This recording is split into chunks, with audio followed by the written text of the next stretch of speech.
been a very, very interesting 8 or so hours. There's been certainly a lot for everyone, but we came in this morning, we came in just to see the Fed meeting and Janet Yellen's press conference.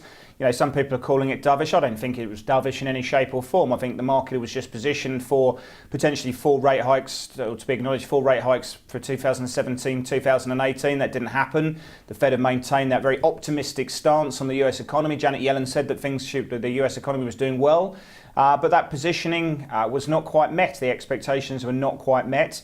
The Fed itself, I think, were pretty upbeat, but the market was looking for more. They didn't get that, and we've seen a real move lower in fixed income yields. The US dollar's gone down for the ride. We've seen dollar yen under all sorts of pressure.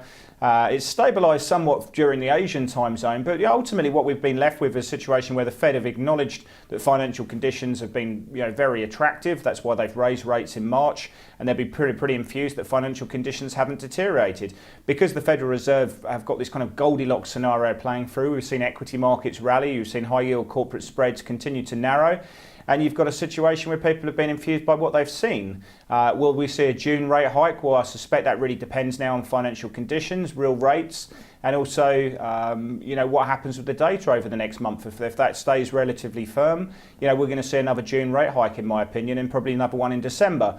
But the way that Asia's traded on the back of this has been really interesting. People have been net sellers of dollars, I think.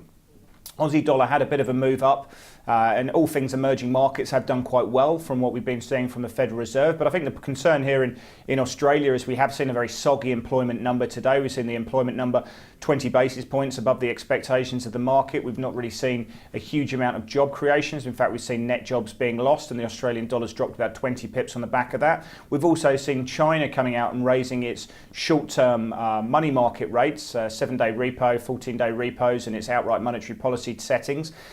They've said this isn't monetary policy tightening, but it certainly has an effect on liquidity and the price of money. And people actually outside of China see that the use of these repo rates is very much in the same way that the Federal Reserve would use the Fed funds rate to guide money higher and guide rates higher across the curve. So that's one thing that people have been seeing, but Chinese markets haven't really responded. We've seen a little bit of selling in iron ore futures, but the equity market stands firm. The Hong Kong Stock Exchange, the Hang Seng, is up over 1.5%. There's been real buying coming through there.